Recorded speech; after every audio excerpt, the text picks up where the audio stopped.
Hello, everyone. I'm Rick Weaver, and welcome to another broadcast of Northwest Georgia Cryptics. I am joined by my co-host, Mr. Blake Duckworth, and man, do How's it we have going a tonight, guys? please, everyone, help us welcome our very special guest from the remote jungles of Clinton Falls, Indiana, And the animal hang guy on. himself, Mr. Larry Battson. Blake, you got anything to say before we open her up, Nope. bud? As always, guys, if you don't mind, please show us some support. Hit the subscribe button, little bell notification, give us a comment. We need all the support we can get. We've got to get this channel going. We had a little technical difficulty a while back, and the channel that we were on, we had basically lost the channel, to say the least. We were starting to get up there a little bit in subscribers on it. So if you were subscribed to that channel, please subscribe to our new channel. And always, go ahead, Rick. Hey, the IT guy myself screwed it up. But anyway, folks, give a big hand. Let's welcome Mr. Larry Battson. Hello, Larry. Well, hello. How are we How's it doing? going, Larry? Okay. Where'd that channel go? Did it just run off?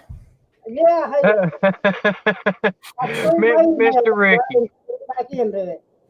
Oh, well, stuff happens. What can you do? Hey, I am not tech savvy. I'll be up front with you on that. I just woke up It. one day and Ricky said we no longer have a channel pretty much. And yeah, I had to start all over from scratch. I had that happen with a girlfriend once, but I lost that. Never mind. I said I lost a girlfriend once, but a channel I've never lost before. How'd you lose her? Well, she didn't really think an anniversary gift. I gave her a wheelbarrow, and it had the biggest wheels. So when she had to push it through the mud and the snow, it wouldn't get hung up so easy. Well, she didn't think that was such a great anniversary gift for the first date. So there she went. She left. Lost that one as quick as she came. I don't know, but got a good wheelbarrow out of the deal, though. Let's tell you that.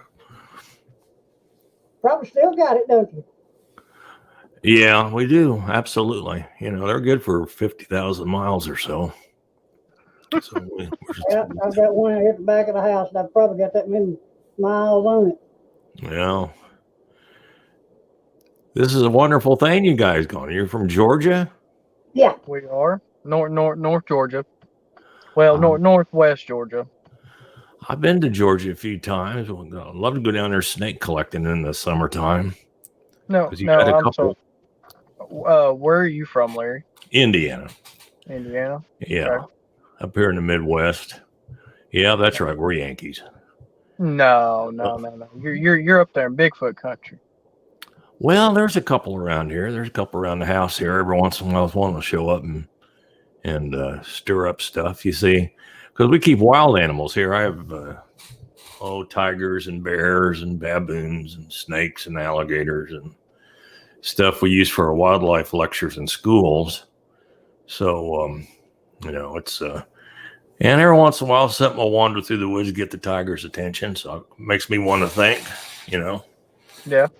So have you actually got to see one of them to react to it one being around, how they respond? Or well, yeah, there's years ago we were putting up a bear enclosure, and I had a couple of buddies that were gator guys from Florida, and I'd gone off to Walmart to buy my daily allotment of tiger food, and I get back and they said, there was something moving up through your ravine back there. I said, really? Yeah, it was big, but we didn't see nothing. We could hear it. So I didn't think any more about it. Well, that night I go out to feed the cats. Now at that time we had a Siberian tiger. He was a monster. He's about 550, 575. And even though we'd had him in captivity since he was a cub, just a few weeks old, they still have that inclination that they think they need to kill their dinner. So when I'd walk up to his enclosure, I'd always have a bucket of meat. And he'd get he'd get excited. The earth would move. Let's put it that way. So we'd move him over to another side and close the guillotine door. And then I'd put the food in and let him out. And he'd get upset again while he's eating, you know. Well, that night, after those guys said they saw something or heard something moving up through my ravine, I go out there to feed the cats. And I go over to him with my bucket of meat as usual. And nothing. I'm Louis, nothing. And I look clear out the other end of the enclosure, and he's down there, and he's like one of those concrete statues, and he's looking straight back into the woods. And at that time, we had an African lion and a couple of mountain lions too, and along with the other tigers. And I could see every cat, and every cat was just like pinpointed, looking straight back in the woods. And I didn't think that much about it, and I got mad at myself later because I thought, man, if I'd have walked around the Gator building and head back in the woods, I'd probably walked into one. And I didn't do it. And after the fact, it kind of made me angry at myself. But maybe that was a good thing. You know, just wander through the woods and walk into 8 foot of that, you know. Yeah. It will get your attention. Oh, yeah.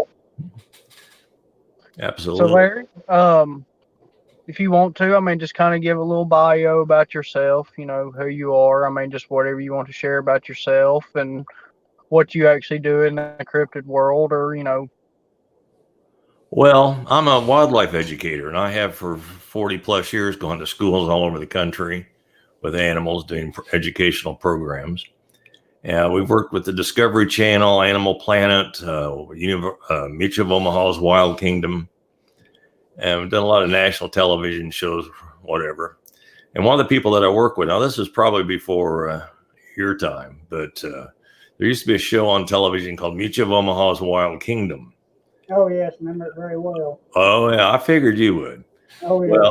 Well, the co-host was Jim Fowler. He was the fellow that whenever Marlon was telling about the animal, Jim was actually wrestling it.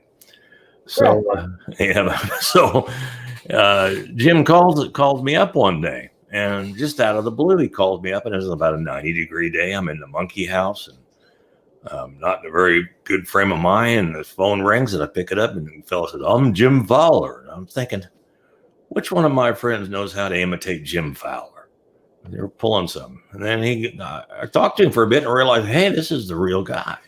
So he said, I'm going to be up in South Bend, Indiana. Got to give a talk. And they always ask me to bring animals, and I really don't have any animals to bring. He said, I saw an article about you in the paper and wondered if you would. I said, well, yeah, in a heartbeat. I mean, this was my mentor.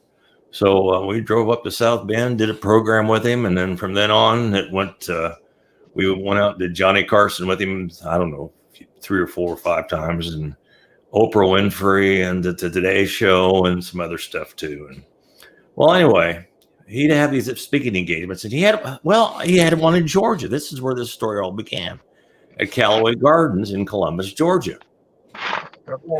Yeah, and we were at breakfast, and he just got back from Russia, and he was telling me, he said, we were doing this documentary on the Russian brown bear over there, and all the Russian guides wanted to talk about was Bigfoot. And I said, really? I said, what do you think about this? He said, well, I don't know. He said, I don't know what to think about it. So, you know, and I'd been interested in it quite a bit before. I mean, I'd read several books on it. But, you know, I just kind of read it and kind of tried to keep sort of update. But you realize this is before the internet. So there was, you know, the stories and stuff weren't out there like they are now, which I don't know whether that's a good or a bad thing. Yeah. But I get home, and I don't know, a month later, a guy calls me up from Cleveland, Ohio, and he says, and he produced the largest sports show in the country, and wanted to know if I had any ideas for a new exhibit for them. And I said, well, how about something on Bigfoot? I'll build it, I'll run it, I'll do it. And, you know, he says, okay. So he had a pretty good budget. So I call out Northern California, and I talked to Al Hodgson's at the Willow Creek variety store there, which is basically Bigfoot capital of the world, there by where the Bluff Creek film was shot. And I'd ask him, I said, I'm setting up this exhibit about Bigfoot for this outdoor show. He says, what do you got you could send me? He said, well, I got mugs, I got this, that, T-shirts. I said, that all would be great. If you could put a package of it together for display, send it. I said, but do you know anybody that's ever seen a Bigfoot? And he says, hold on. He says, there's a couple guys that were through here. Let me see if I can get their number, find it. Well, he comes back to the phone. He gives me the number of these two guys. Well, one of them happened to be John Green, who was, he's the godfather of Bigfoot. I mean, he's written all the books, Harrison Hot Springs, British Columbia, and all that. He was one of the first people to be down at the Patterson-Gimlin film site after it was shot. And the other one was a gentleman named Bob Titmus, which I found out later was legendary as a tracker and a researcher for Sasquatches. So first one I called was John, and I was just blown away talking to him. He said, well, you need to talk to my neighbor, Bob Titmus. He just lives 3 roads over. I said, okay. So I call him up. In the time being, though, I'd already conned John Green into coming to Cleveland, Ohio for this outdoor show. And, which I was sort of proud of myself, because Harrison Hot Springs, British Columbia, where he lives, is one of the most beautiful places in the world. And I talked him into going to Cleveland, Ohio. I mean, my God, that was, I felt bad for a while. Been through Cleveland. I know what you're saying. Yeah, I know. So I called Bob Titmus up, and I, he's pretty. It was the latter part of his life, and his health wasn't very good. And I asked him. I said, "Have you ever seen a Bigfoot?" And he got real quiet. He said, "Well," he said, "twice." I said, "Well, can you tell me?" He says, "Yeah." He said, "The first time was in 1941 off the Wrangell Narrows in Alaska." He said, "I was in the Navy, and I walked out onto the deck, and I looked over to the beach, and I was the only one on that deck of that ship. The rest of the guys were playing cards and eating down below." He said, "I was the only one." He says, "Just about dusk." And he says, "I looked over at the beach, or the shore," he called it a beach. And he says, "I watched this animal, creature, whatever you want to call it." He said it was a chestnut brown in color. He says it was too far away to really determine how big it was, but it looked big. It looked massive. And I watched it walk along that shore, and then I watched it walk into the bush, the trees. And he said, "I didn't tell anybody about it. But I realized when I got out of the Navy what I was going to be going after." Because in his own words, he had killed and stuffed everything that lived in that part of the country, because he was a taxidermist as well. So he's out of the Navy. He's on the pursuit of Bigfoot. And in 1963, he was coming out of this clearing in Kitimat, British Columbia, and looked at this rock wall that was about 1,000 feet straight up.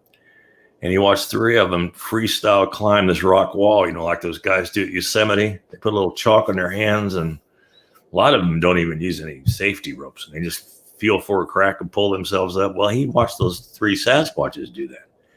And he said it looked like it was a male, female, and a younger one. He says it took him about a half hour. He says professional climber would have taken, most of the day, but they were up and over it. Well, what was also interesting about Bob Titmus, through my conversations I had with him, because I spoke to him a lot, he told me that he basically had told Roger Patterson and Bob Gimlin where they needed to go, and that was there at Bluff Creek in Northern California, because he'd been there years before the film was shot, and he was back and this is just rainforest. This is just massive, thick rainforest. Well, he was a tracker, and he'd get so immersed in what he was doing, looking for every fine hair, trying to find any trace of a track or anything like that, until finally he realizes, oh man, it's dark. It's going to be dark here. I can't go back to my track. I can't see what I'm doing. I mean, there's guys that's, they've been lost forever in these rainforests in that part of the country. So he saw what I'm going to do. He's going to dig a pit by hand. He's going to lay in it and cover himself up with leaves. And the only thing that's going to be exposed was his face, because it got cold there at night. So he was laying there in that pit, and he said, I don't know what time it was. Maybe 2, 3 in the morning. And he says, I could hear something coming through the wood.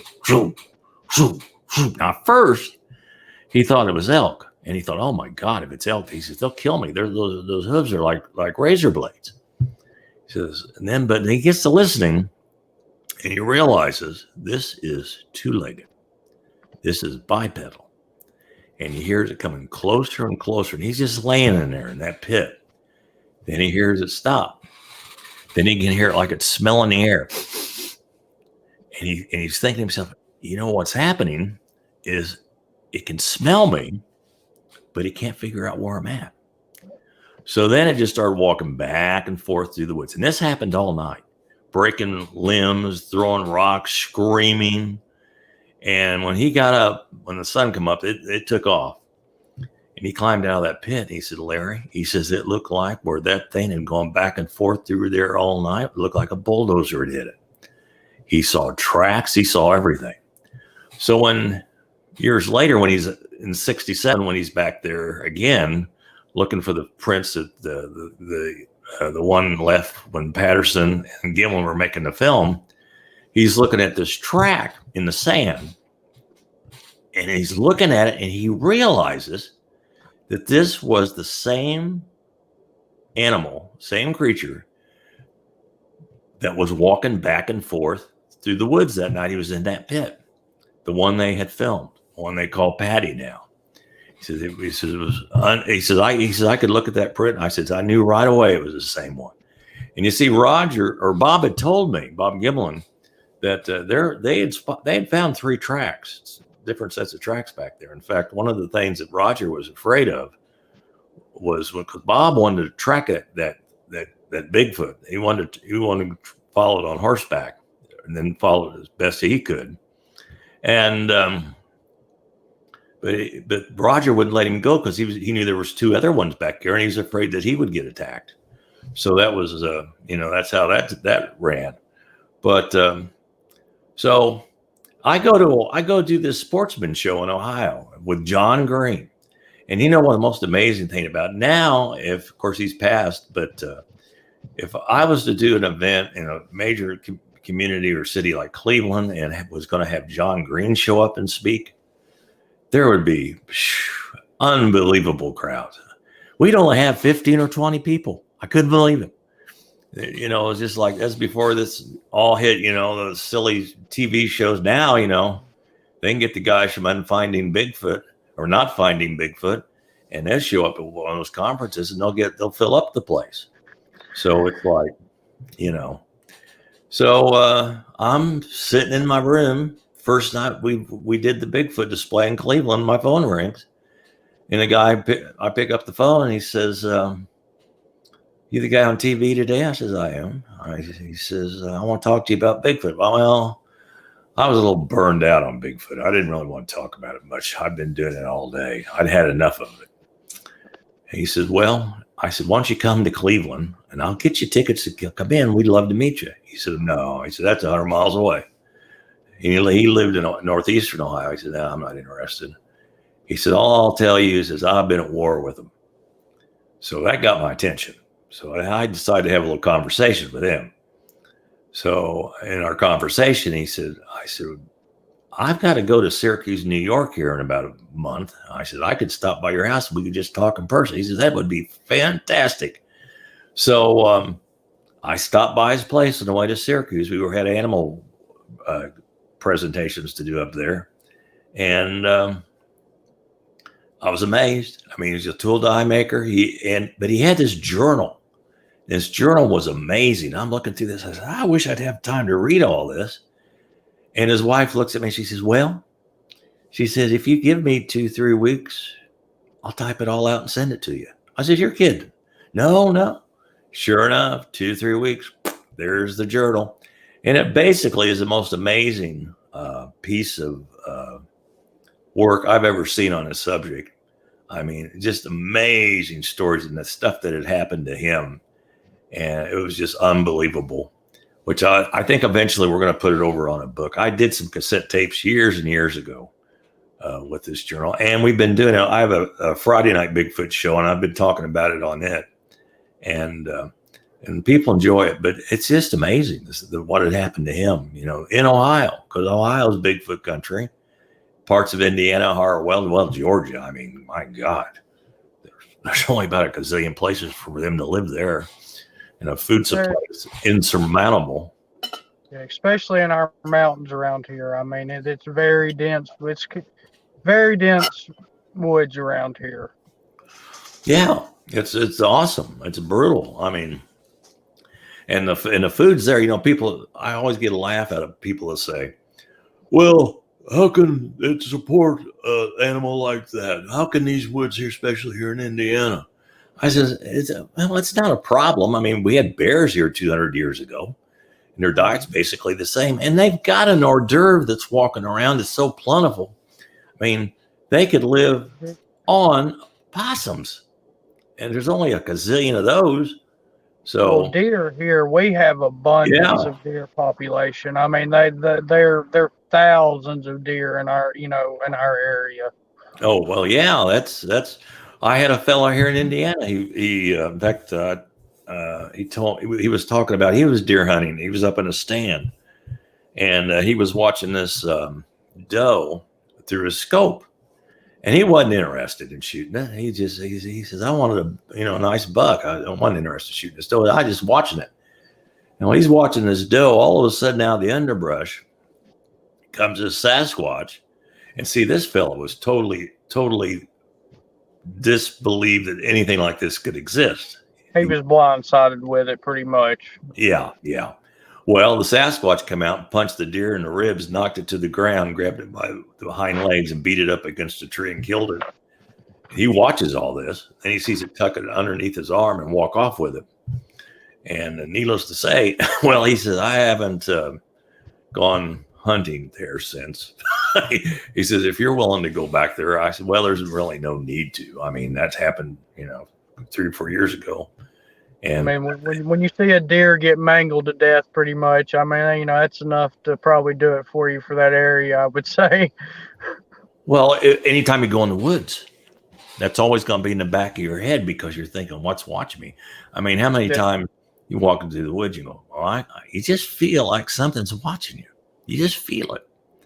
And I tell people, I said, if you ever have that feeling, just stop. And it's like when you're hunting mushrooms, they say, you find that first mushroom, you stop, you get on your knees, and you just look around, around you in a circle. And sure enough, there'll be 2 or 3 or 4, just laying there that you probably would have walked by.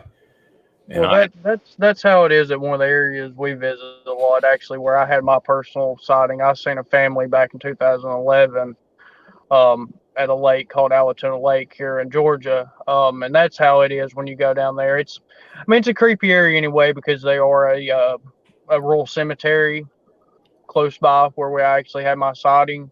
But that's how you get that feeling down there. You feel like you're being watched just about, not every time you're down there in that area, but generally you get that you're being watched feeling down there. Well, I always tell people, I said, if you've seen one, there's 2, 3, 4, 5 you don't see. Yep. They live in packs or families, whatever you want to refer to it. I mean, well, they're every primate does. Mm-hmm. The only one that doesn't is a monkey that lives in South America, the Yukari. But baboons, live baboons, and we're part of it. They're troop, or their tribe. Gorillas the same way. Chimps the same way. Most of your monkeys are that way. But I tell people, I says, what we're dealing with is not essentially an ape like a gorilla, orangutan, a chimp, a bonobo. Because if it was something like that, we would already have one. Because there'd be a zoo somewhere that would have one. This is a step above that, a big step. And basically, when you go in the woods, it's several steps above us. Because I tell them, I says, in the daytime, they share the woods. At nighttime, they own it. I mean, one could walk within 2 feet of you. You'd never know it. You didn't smell them or hear them. They are the best of staying camouflaged, eluding, and not being known. Yeah, they're unpredictable.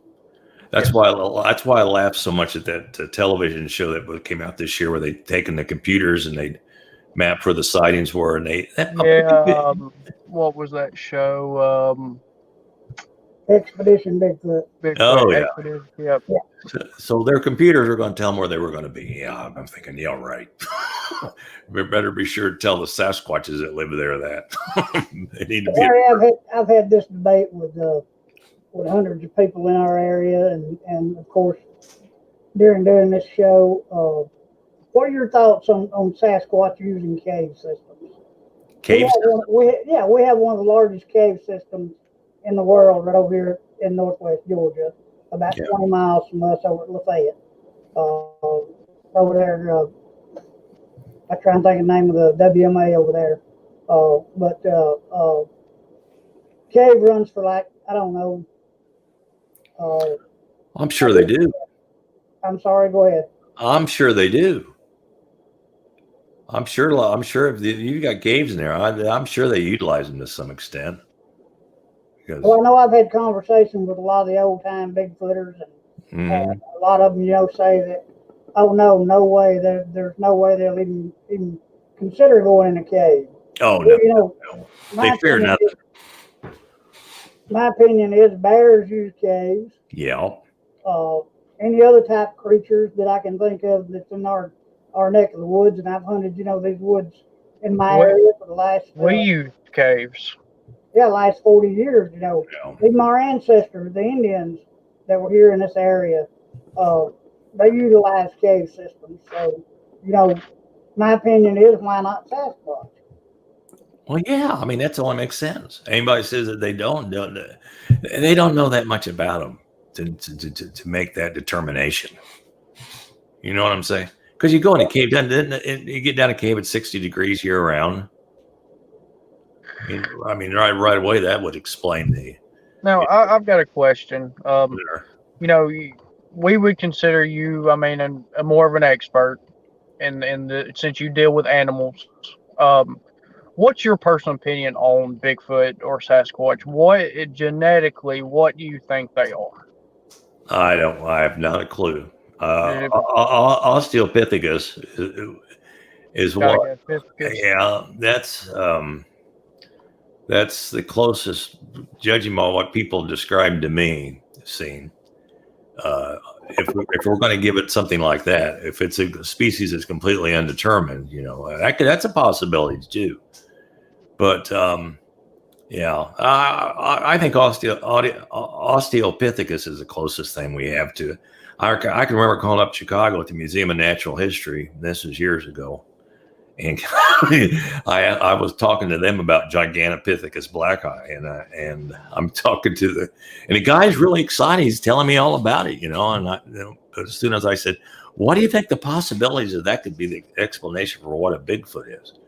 Oh my God, he couldn't hang up the phone quick enough. Boom! He didn't want to hear any Bigfoot stories.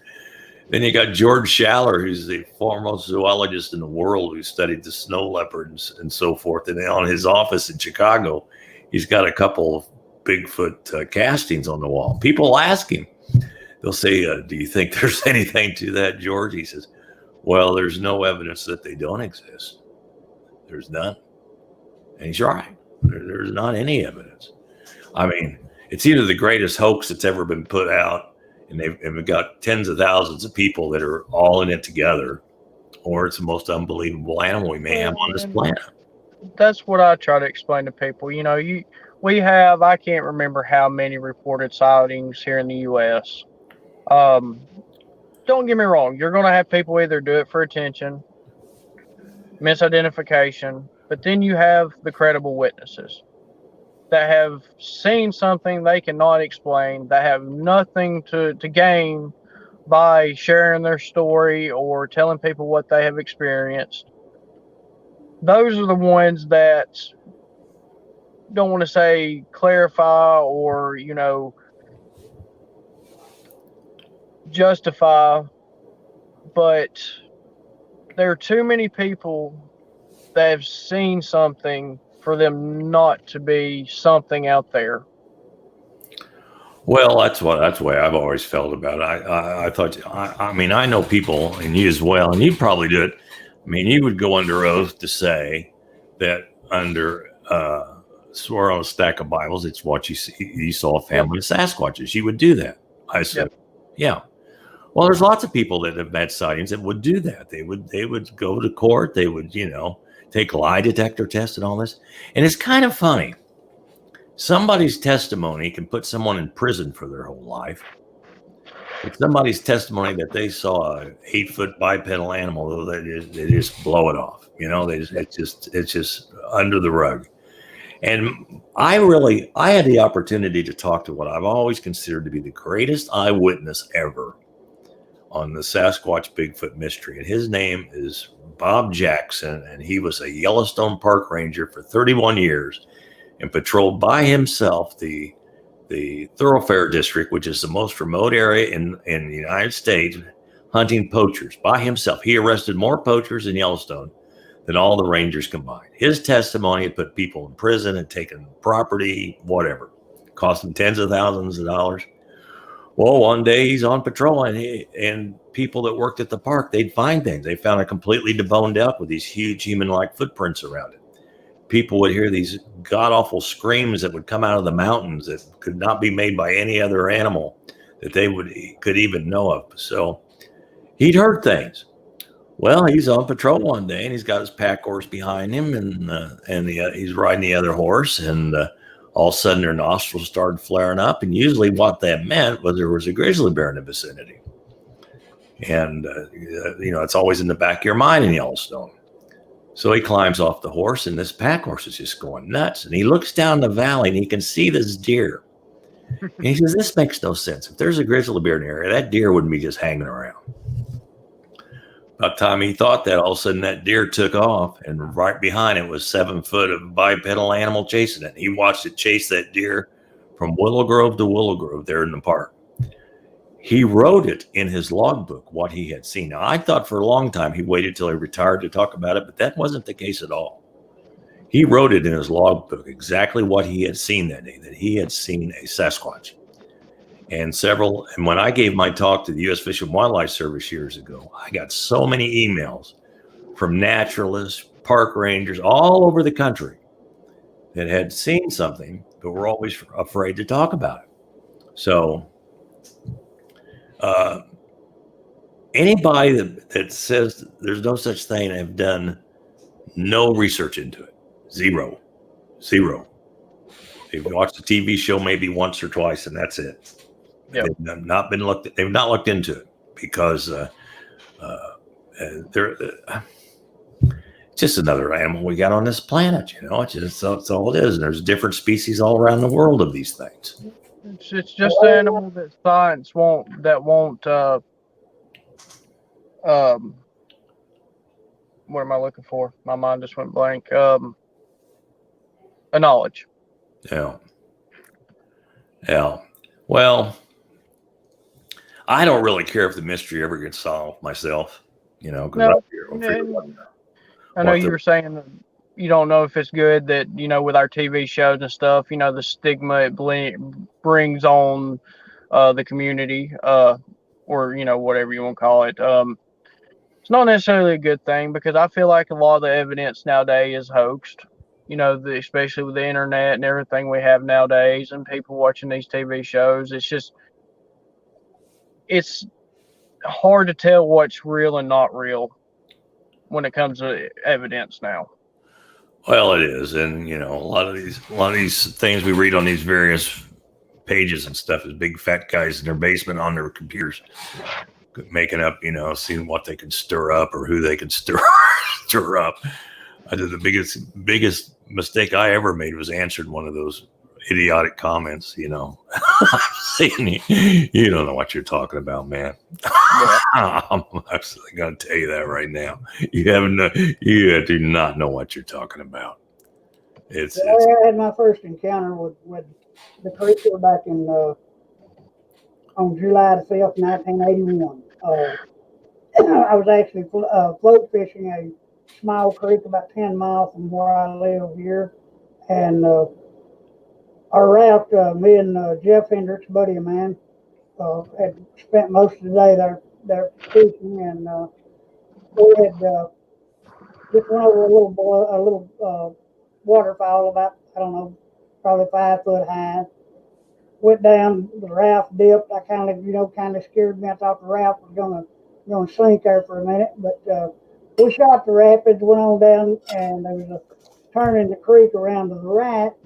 And just as we started into that turn, I noticed something out about 60 yards from us, and it was standing, or not standing, but crouched at the edge of the water. There was another small creek, little Scarecorn Creek, that ran into Talking Rock, the main body of water that we were on.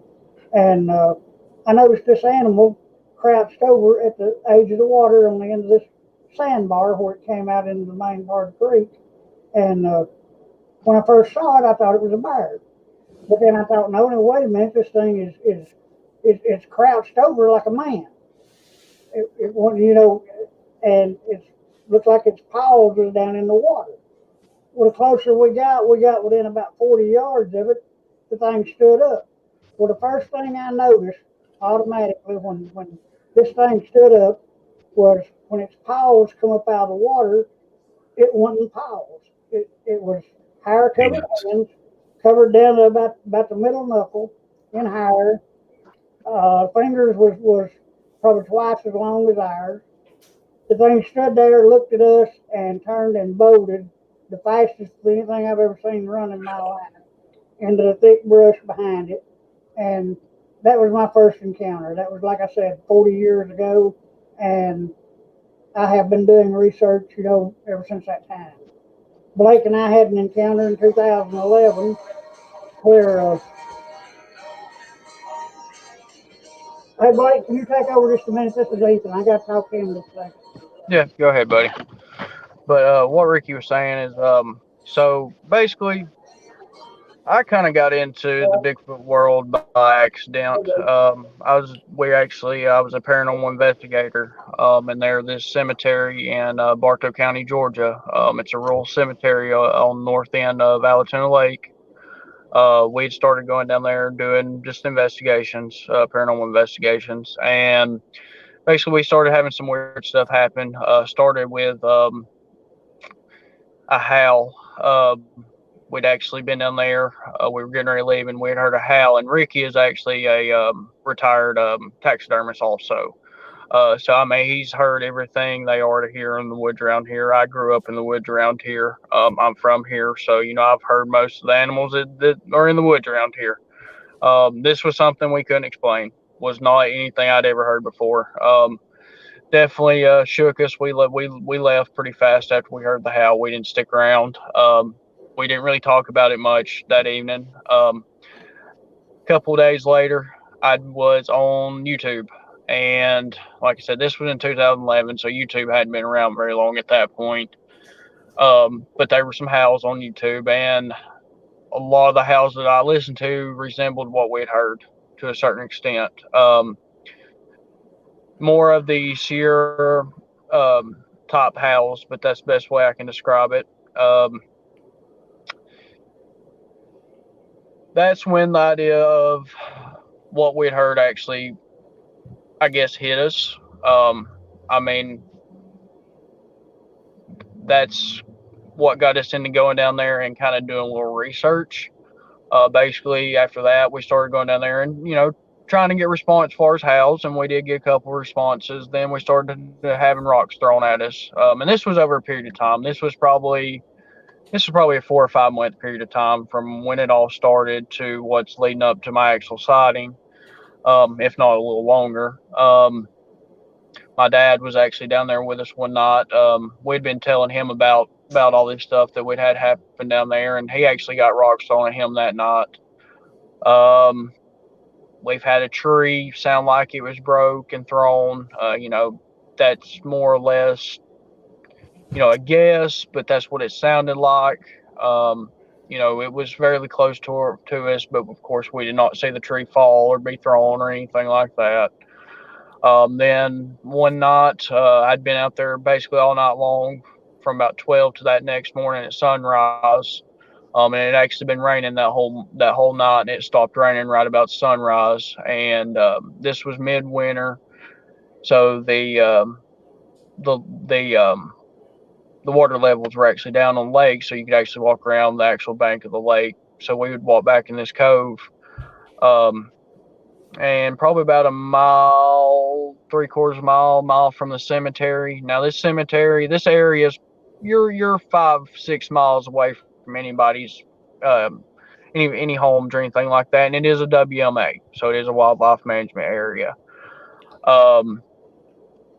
Basically, me and a friend of mine, we seen a family. It's kind of a weird encounter to a certain extent. We had that as we were walking back in that cove. We had that like we were being watched or followed type feeling. I don't know if they were any, far as were we getting that feeling because there were other ones around. I don't know. It did sound like we were being like paralleled in the woods. You could like underneath our footsteps, you could hear what sounded like bipedal footsteps. In the woods a distance. When we'd stop, it would stop. But basically, we come to a little point, and we'd actually moved into the tree line at the time. At this point, so we're actually walking in the woods, and they're probably a 12-foot boulder. It's a little cove to the right of the lake. So you got like the main. It's not a channel, but the main cove. Then there's a little runoff cove. And this rock sits back in this runoff cove. And on the back side, were a male, female, and a juvenile. So I saw a family. I wasn't close enough to get like details. But I could tell colorization. I could tell the shape of their heads, which what we saw was more of the cone shape to the head. Female, I could tell female because of she did have breast, and of course, I couldn't tell gender of the juvenile, but juvenile was probably about 4 foot tall. The male was about 7.5 to 8 foot to give a rough estimate compared to the rock. And the female was about 6.5 to 7. She wasn't like super huge, but she was big. Basically, my friend tried to get closer to them. As he got closer to them, of course, they heard him, and the tree line's right behind where the rock's at. So basically, the female picks up the juvenile, and they take about 5-6 steps in the woods, and it was like they were never there. They pretty much disappeared. The best way I can explain it. We actually went the same. What was he thinking though? He wanted to get closer to him.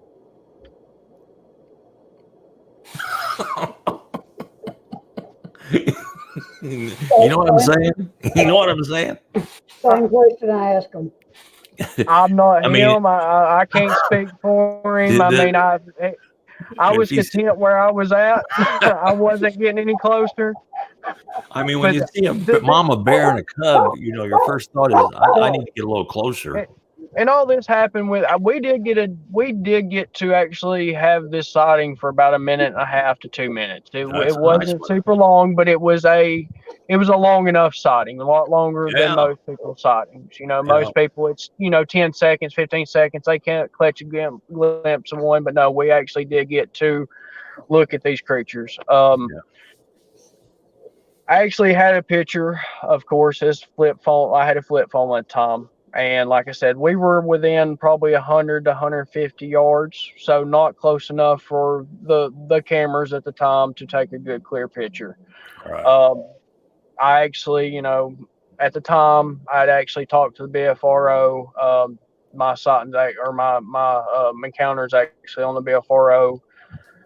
Of course, I sent a picture of them. They did try to clean it up a little bit, the pixelization, but it was horrible. I mean, you can tell their figure there, but any type of details, any type of anything, it looks like a blob, pretty much. But that's pretty much my sighting. It was a.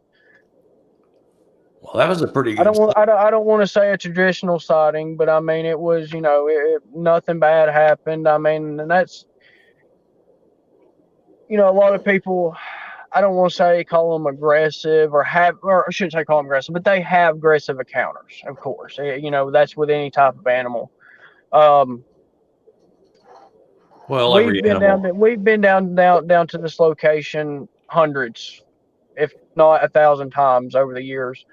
I've never felt threatened, and even being as close as I was and having a visual sighting, I never once felt threatened in this sighting. I mean, it was more of I guess how a lot of sightings happen: right place, right time, wrong place, right time, wrong time, Yeah. whatever you want to call it. I mean, Well, most sightings, like they're a second, 2 seconds, 3 seconds. mm-hmm. Crossroad gone. 2:00 in the morning.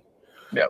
And what was that? I figure 99.5% of all sightings aren't even reported.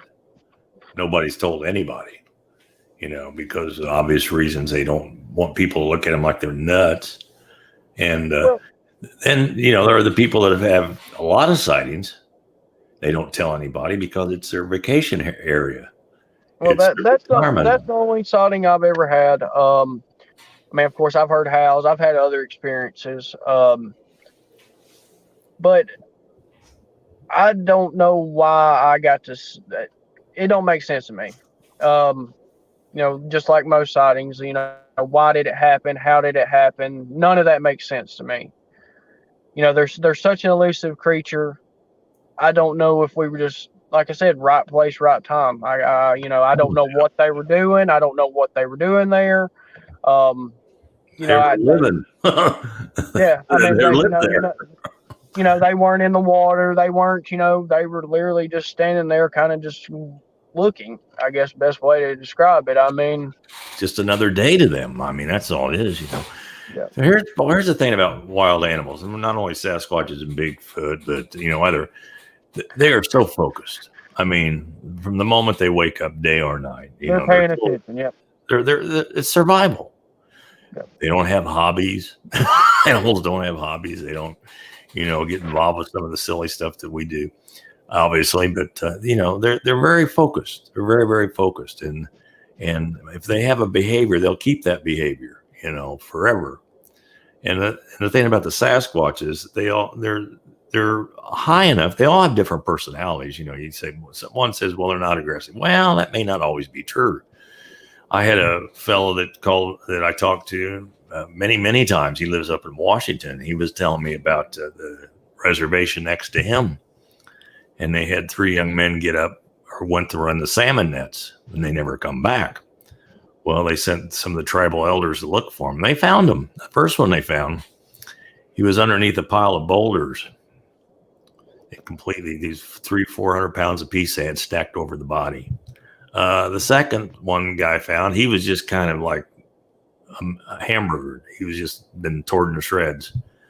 And the third guy, when they found him, they found the body, and they could look at every tree around that body, and they could see brain tissue. So in other words, what had happened is the Sasquatch grabbed him by the ankles and beat him up against a tree like that.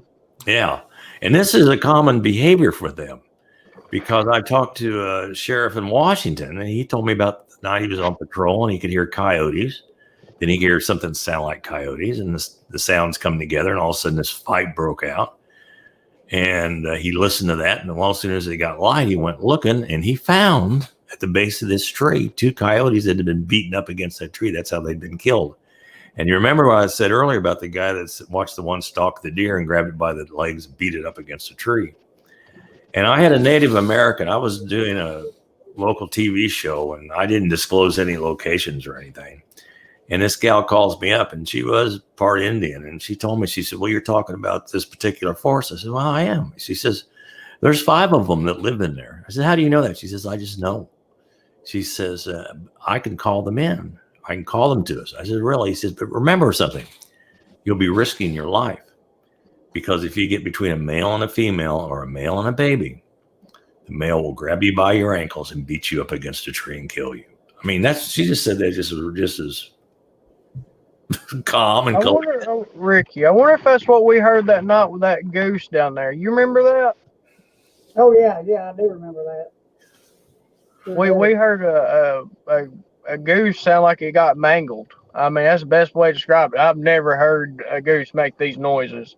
And I mean, I don't know what in our woods around here would have been able to. I mean, we have coyotes, we have wolf. I mean, as far as wolves in this area, not so much. Yeah, bobcats. Bobcats. I mean, Do you get mountain lion sightings in your area? Oh yeah. Do they're you? not supposed. They're not supposed to be here. Just like panthers Every aren't state. supposed. Yeah, right. just like panthers aren't supposed to be here. But I've actually had a panther sighting in my driveway, a black panther sighting. So Yeah. they're here. Mm-hmm. That's a melanist. It's called melanism. That's a melanistic puma. That's what that is. It runs deer. They'll have solid black ones that are. I don't know if you've ever seen those down there or not. Or squirrels. There's a genetic link in squirrels where they're just entirely black. In fact, I think there's a town in northern Indiana where all the squirrels are solid. But it's melanism, and that's what it is. It's a black mountain lion, DNR will tell you they don't exist, but yeah, I've told you. As big as this catwood I've seen, there no way it wasn't nothing other than a mountain lion or something in that nature.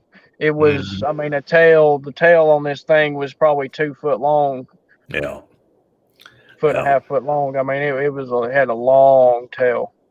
Well, I've always thought, because a lot of the sightings with Sasquatches and these black panthers are parallel. I think the Sasquatches follow the panthers. And I think what they'll do is when the cat makes the kill, they'll move in, move it off the kill, and take the kill from them. Because they know when they do it, because when a mountain lion or bobcat, make a kill, they get excited about it. So they make that sound. Here comes old Mr. Sasquatch. It's been in the general vicinity of that cat, just saves him having to hunt a deer, and he'll move it off. What's your theory on, Bigfoots or Sasquatches using the Appalachian Trail for travel? Well, it's a possibility. I mean, why wouldn't they? Sure, it'd be a possibility. I mean, it's all cleared out, easy going, no briar bushes. Though they don't really care much about briar bushes. That don't slow them down much. To tell you the truth, they'll go through the thickest briar patch you can and not even slow down. I mean, now, have you personally had your encounters or any sightings or anything? Well, mine's too complicated to talk about, but okay. Now my wife, she had a deal. She had one. Remember those old the old style Toyota Land Cruisers? Mm-hmm. They were basically like a Range Rover. They're really not like these new ones they got out. Well, that's what she was driving. And they were down in this forest south of us. This is before I knew her. And she was with friends, and they'd gone down this old road, and they got hung up. Well, she kept trying to bounce it off the bumper off a tree and bounce out of this rut they were hung up. Because as she puts it, he says, well, we're not stuck. We're just hung up. We're getting out of here. So they get out of the truck, and they can hear somebody talking in the woods. But they can't quite understand what they're saying. So they holler back at them. It gets quiet. Channer. And so they get back in that truck, and they're just getting ready to try to bounce that thing off that tree again to get out of there. And secondly, she had her dog with her, and for some reason, the dog would not come out of the truck. Usually when she stops that truck, the dog would climb out. Well, not this time. They didn't think nothing about that. But all of a sudden, something grabbed the rear end of that Toyota and jerked it out of that ravine, that rut they were stuck in. And when it did that, it just jerked them out. She put it in drive, turned around, they drove down the road and got back out in the main highway and drove back to town. Didn't even say a word about it to each other until they were about halfway home. And he said, what just happened to us? Because this truck was stuck. And it felt like somebody put a winch on the back of this truck and pulled it out of this ravine. And I asked her, I said, what did the sound sound like? And she said, it sounded like somebody talking, but it almost sounded like samurai.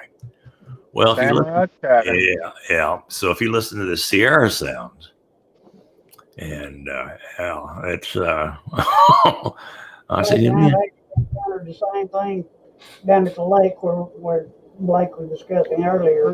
Pretty familiar with the samurai chatter. We've heard it a couple of times.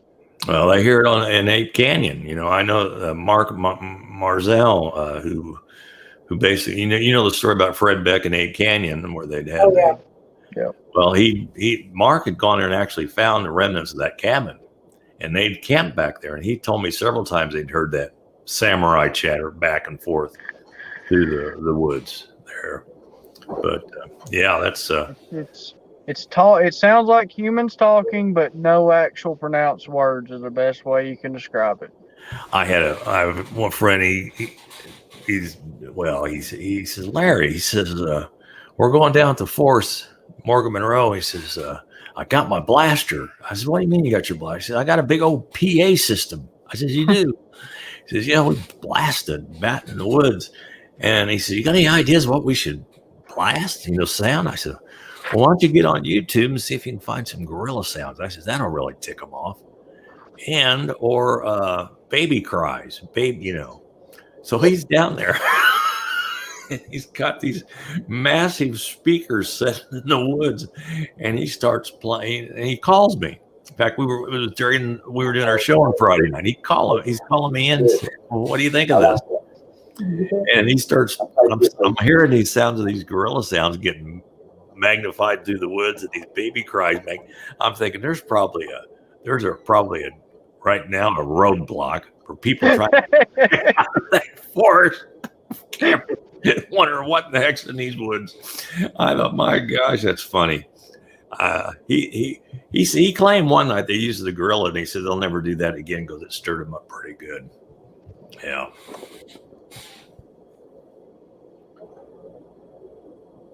Now, we actually, you know, I don't know if you've heard anything like this, but you know, of course, where I had my sighting, the place we've been actually talking about tonight, it is a rural cemetery, and we've had paranormal stuff happen down there.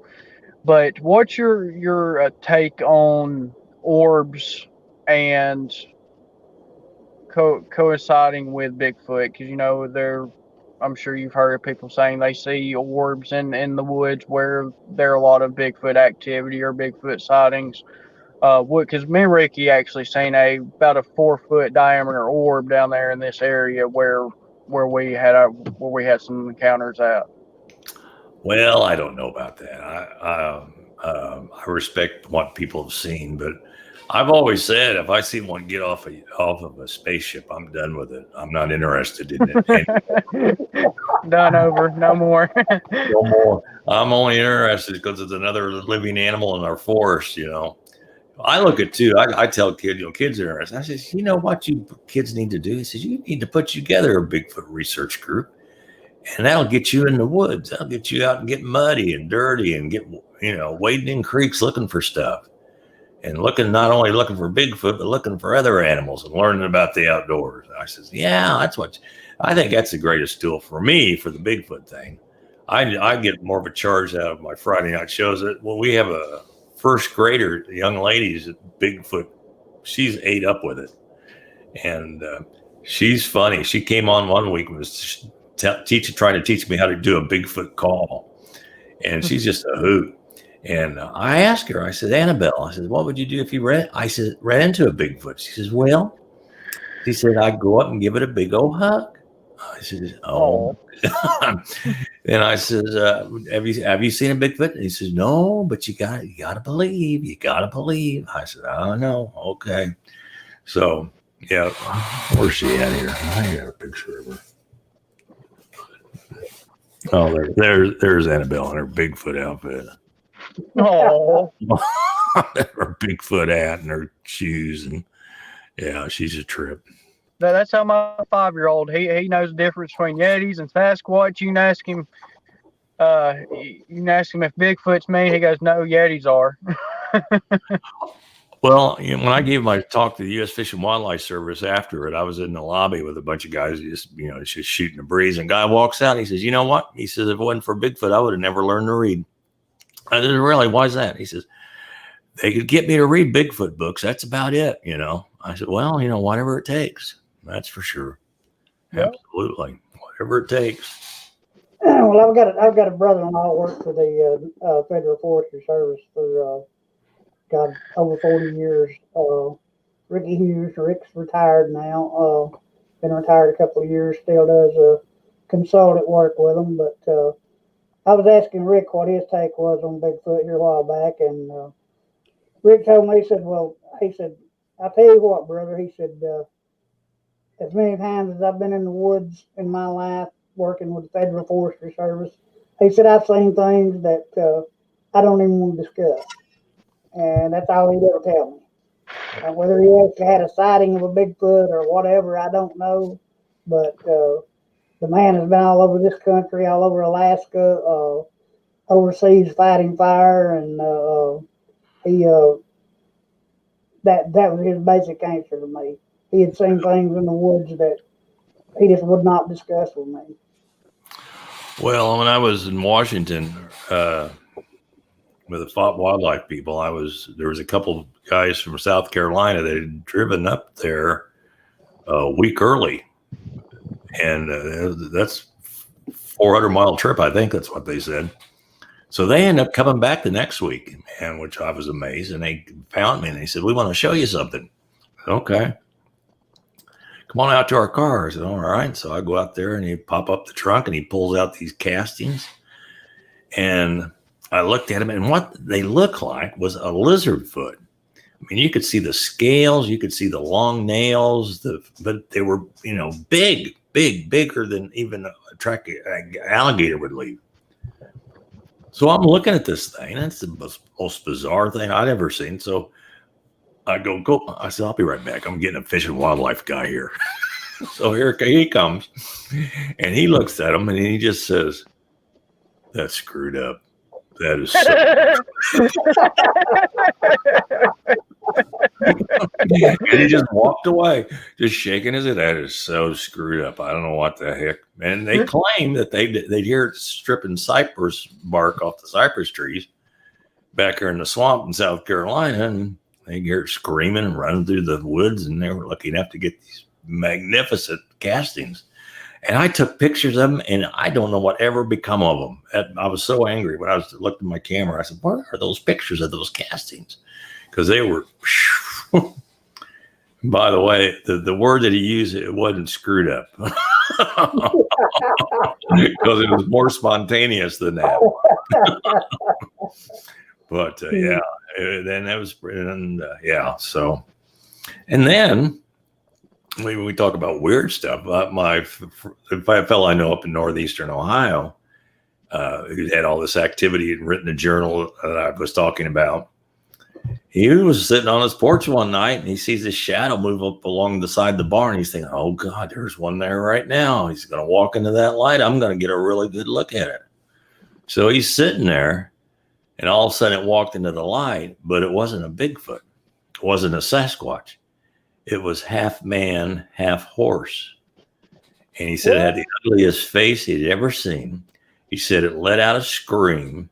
And it ran across his yard. He says, twice as fast as any deer. And it ran into the woods. And he said, all that summer, when we would go back in those woods, we'd find these huge horse prints in the mud. One summer. And after that, they didn't see him anymore. Yeah, he swears to it. And he didn't tell me that story for years later. He said, "I'm afraid to." He said, put it in his own words. He said, "There's a regular circus around here for that few months. Between the Sasquatch things going on and half man, half horses running around." So yeah, the half man, half horse. That's a little on the weird side. I ain't interested in it. Hey, I don't want to know what it is. Whatever it is, it can stay to itself. I'm no interest in delving into that at all. That's some shapeshifter, and that's I know. stuff I don't want to know about. I don't. I'm just interested in a big primate thing. That's it. Big hairy thing, right? Yeah. People ask me, they say, "Where do you go be Bigfoot researching?" I said, "Well, I live in Bigfoot country. I could be taking the trash out one day and walk into one." Because I'll tell you right now, fact, if you're looking for it, you ain't gonna find it. Yeah. Always a surprise. the best Yeah, thing basically, a lot man, of people don't realize is putting yourself out there. Just get out in the woods. Yeah. If you want to have an encounter, you don't have to do anything special. Maybe find out if look around if there are any stories of certain areas that you may have a better chance of having an encounter. But most of your encounters happen spontaneously when you're not when you're not looking for them, or when you're not expecting it. So, that's like all the times me and Ricky go out and never have anything happen. But if we wouldn't have went out, that's you true definitely with wouldn't most have to people. happen. Renee DeHinden never saw a Sasquatch. John Green never saw a Sasquatch. I don't think Jeff Meldrum has seen one yet. Honestly, I don't ever want to see one again. I mean, that's what most people say. If it happens, it happens, because I am a researcher. I do put myself out there. But the chances of it happening are very, very slim. Yeah. It's like you said, you have researchers, you have people who are just normal people that spend their lives in the woods hunting or just out, being in nature, that never have an encounter. So. Oh, I know a couple hunters. He said, if they were there, I'd seen one by now. I said, no, that's not necessarily true. No. That's not necessarily true at all. I said, they don't have very many pictures of the Sumatran tiger, but we know they exist. Go find one. Go in the woods and find that. It ain't going to happen. Now, I do have one question. What's your opinion on bodies? Why do you feel like they bury their dead? Why don't we find any? It doesn't take Mother Nature long to take care of something like cover that. Up. Yes. Yeah. How many times have you walked through the woods, except along a highway? Have you actually found a deer that's died of natural causes? You don't. And same with bear. One of my biggest arguments with that, I was just bringing up because I've been asked that question quite a bit. Yeah. It's something I like to ask people just to kind of get everybody's different opinion on it. But my perfect example, bear in this area. We know the population to a certain extent of what our bear population is. How many times you walk through the woods and find a bear carcass? How many times you walked through the woods and found a bear? Yep, exactly. Never. I mean, a very, very, very slim chance.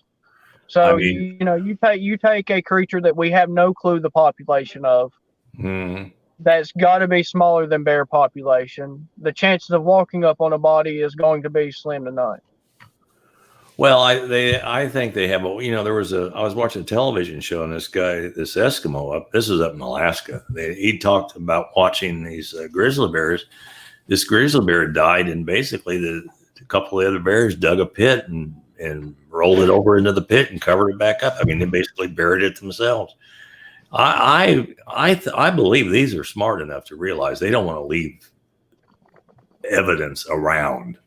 So they would find a place to hide it and let Mother Nature take care of it and so forth.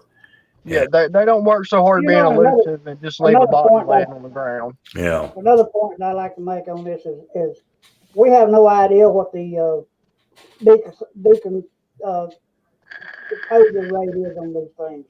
These creatures, we don't know how long it actually takes one of these creatures' bodies to actually decay. Well. We have up here in Knoxville, Tennessee, 100 miles from where we live, you have what they call the body farm. They take human bodies and lay them out up there, and they can tell you within a precise, minute of how long it's going to take these bodies to decay in various conditions. But, we don't know that about Sasquatch. No. And, and if it's in the water, it's twice as fast. And at least chance to find it. They could chuck one in a lake and it'd be gone. Between the turtles and the fish and this decomposition, be gone. So that's not that's part of the intrigue of this thing. That's a part of the intrigue. All these people have these questions that like that. Why would they found a body? Well, like I said, I have a black bear. I've raised black bears. In fact, I have two right now that he's about 450 or so. And they are so smart.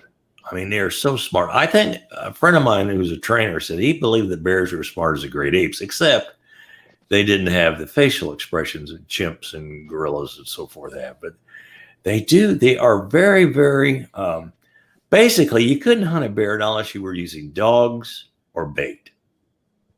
If you're just going to go walking through the woods with a rifle or a bow and arrow, not unless you're hunting Kodiaks up in Alaska where you could do that. But a black bear, because they're just too wary. I mean, they're just, people don't realize too, they're just big chickens, except in the month of June during the breeding season. I've always told people, I said, if you're in the woods where there are bears in the month of June and you hear,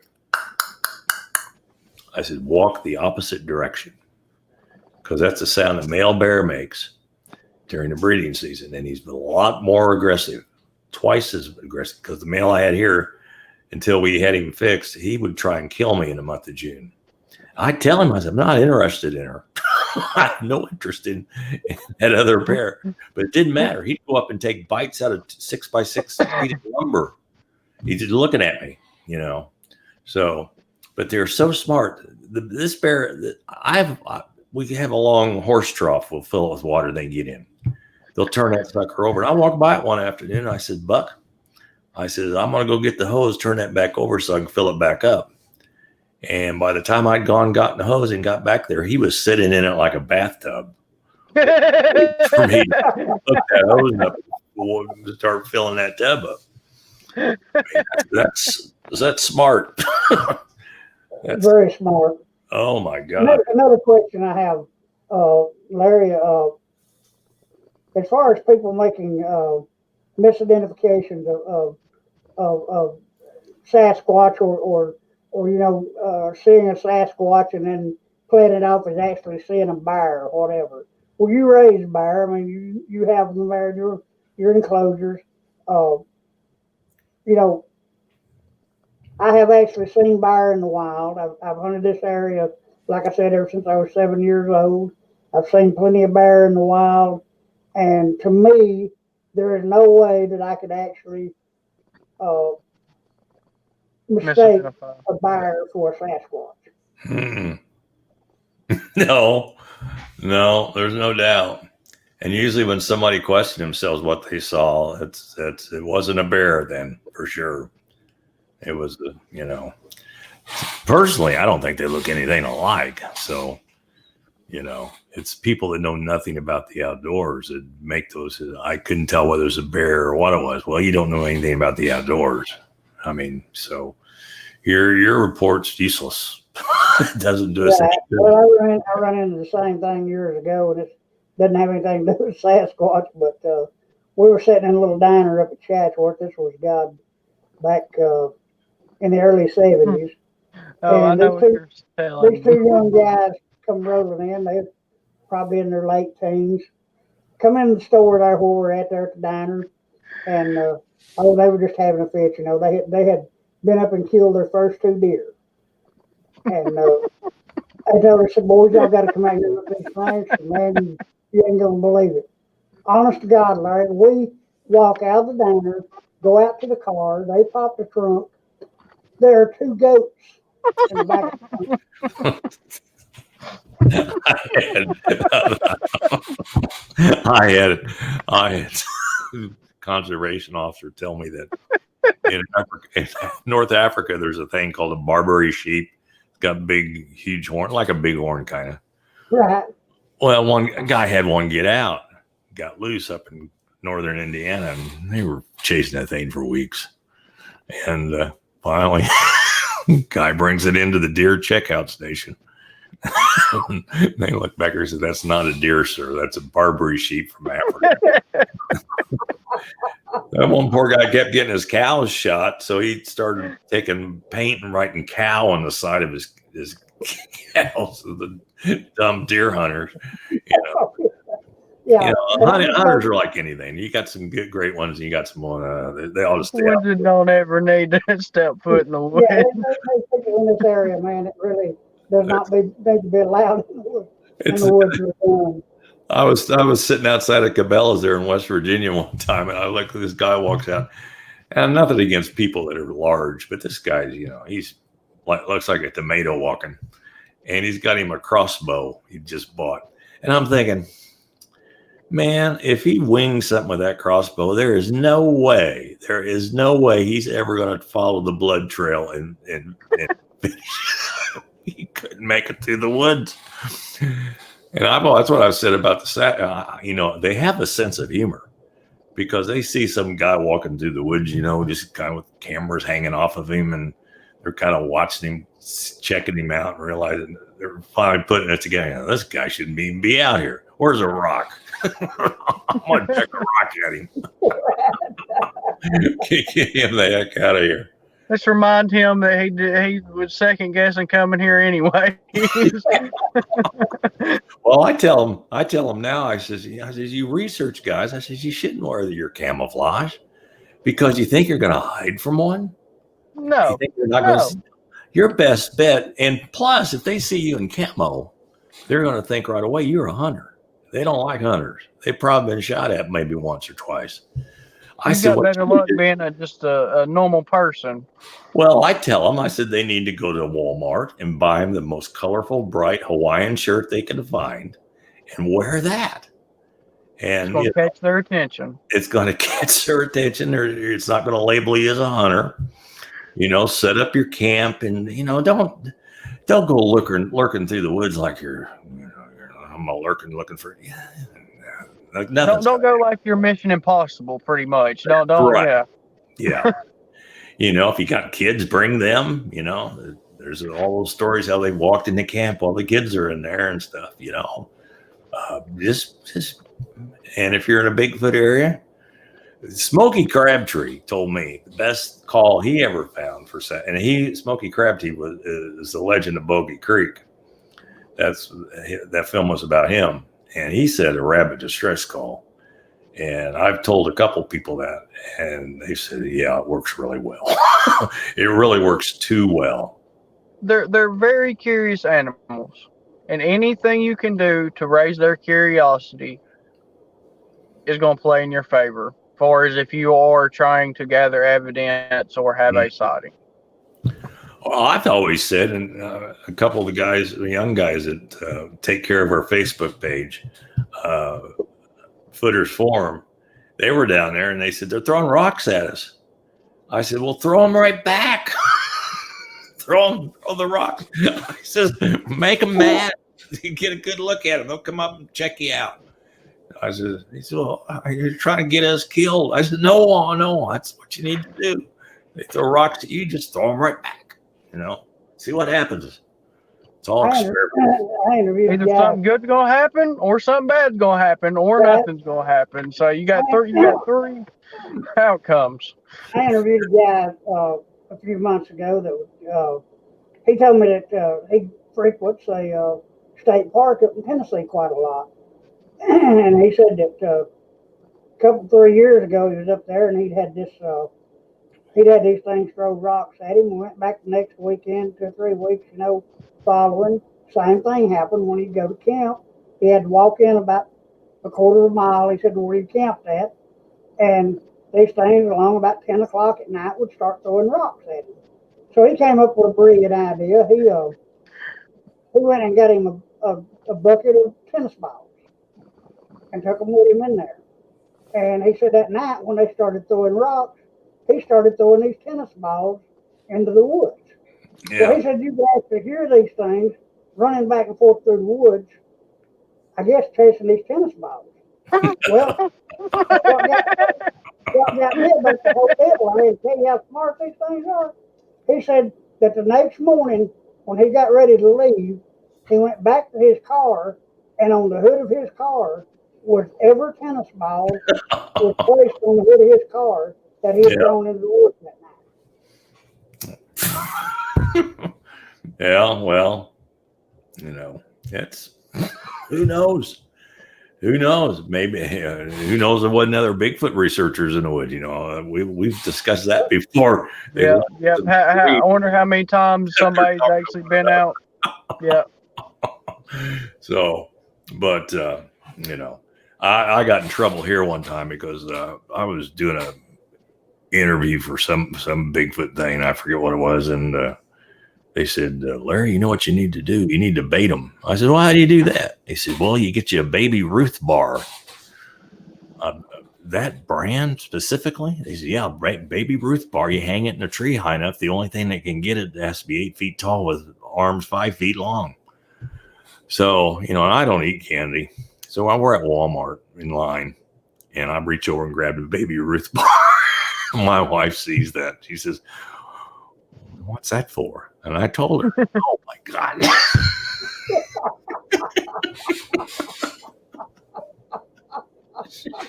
She said, do you listen to these people? I said, I was just going to be a little experiment and see if it disappeared.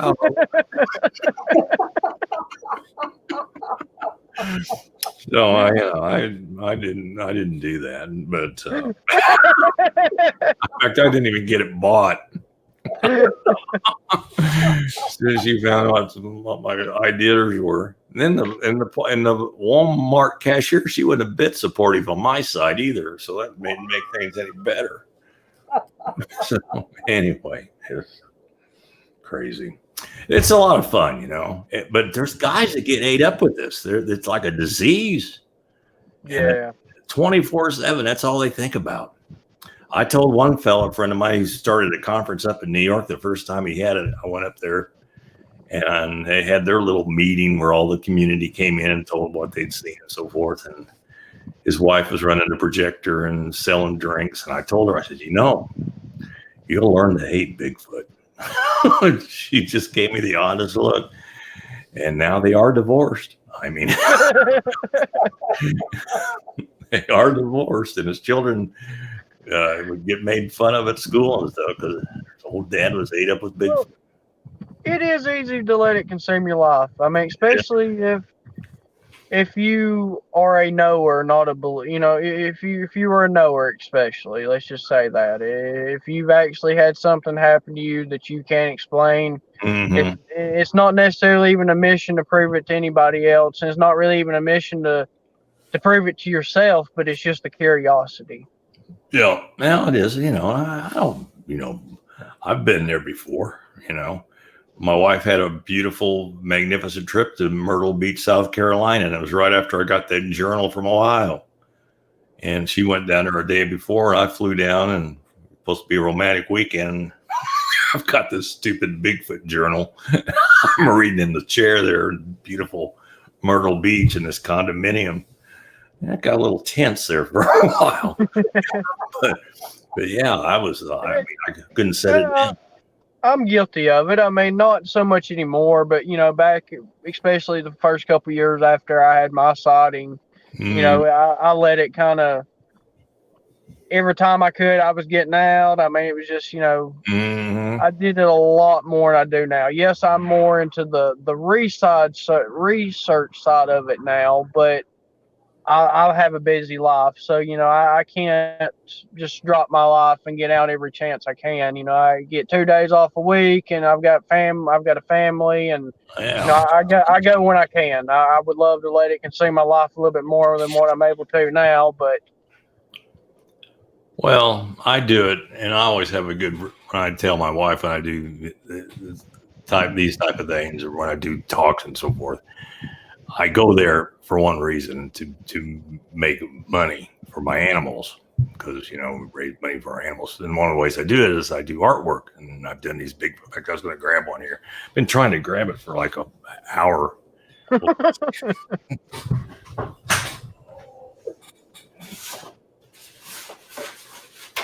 Oh, here's a couple of your pictures, Bud, that I put up. That's the one. That's the picture. Yeah. That's awesome as crap. That's feel like something watching. Yeah, that's something I wanted to ask you about. I need to order one of those. Oh, okay. Well, just message me, and okay. Yeah, well, but I do artwork, and I sign them and number them, and the Bigfoot conferences I'll go talk, and then I'll sell my artwork. Now, as far as price wise, I mean, what would something like that normally run? Well, I don't know. They were around $40. That's not bad. No. Signed, numbered, and no postage on top of that.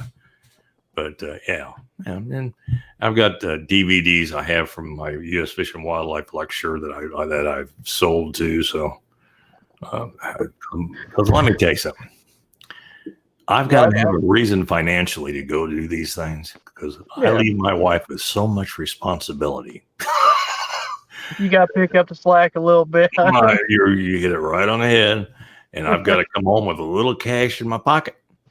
Because when I tell her, I said, "Oh, I'm going 3 days to the Ohio Bigfoot conference and speak." And he said, "Like hell, you are." No, she's real nice about it. She's very kind about it. But I mean, when she let me go on her anniversary, that was scary. But anyway, but yeah. But I enjoy a good story, and this Bigfoot Sasquatch legend is filled with them, and plus some of the great people you meet too. You meet some wonderful people, like tonight, So it's the community. It's the community, and it's the passion that each one of us share with the subject, and that can transfer to each other. So that that means a lot sometimes. Yeah, and well, it does. It's a club. Some guys go play golf. I go look out for Sasquatch. What's the big difference? Yep. I'm not sure they go through the woods and sit in a boat all day, not unless you're fishing, of course. But it's like apples to oranges. I mean, yeah. So, but yeah, Larry, yes, I just want to thank you for coming on the show tonight, buddy. Oh, you bet. It's been an enjoyable show with you. Well, thank you. It was a blast. Thanks for asking me. Hey man, we really enjoyed it, Larry. And we want to. I'm sure Ricky agrees with this. Anytime that you would like to come on the show with us, we're just a couple of guys that like to have a good time with the subject. We don't really take it too serious most of the time. So I mean, anytime that you would like to come back on the show, you're more than welcome to. You bet. You bet. Well, I have my deal on Facebook Live, 10 o'clock on Friday nights, and I lie for an hour and a half or so. Talking Bigfoot. No, I don't lie. But anyway, I leave that for the big fat guys sitting in their basement on their computers. Oh yeah. The good old internet trolls. Yeah, the internet trolls. Well, thank you very much. Have a wonderful weekend. It's almost there, and it was my pleasure being here tonight. You guys are great. Thank you, Larry. You have a great night, bud. We're going to go ahead and end the show. But I've watched your shows. I've really enjoyed watching them. Gives me something to do on Friday nights. Good. Keeps me out of trouble. That's the main goal. Well, that's quite an accomplishment, I think. Oh, that's it. Yeah. Well, thank you, man. We really appreciate it.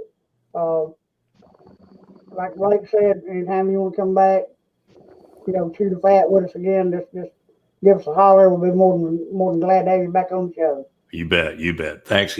Have a good turkey weekend or turkey time. Thanksgiving. Oh yeah, you too, Larry. Thank you, Larry. Thank you, man. Ladies and gentlemen, that concludes our show for tonight.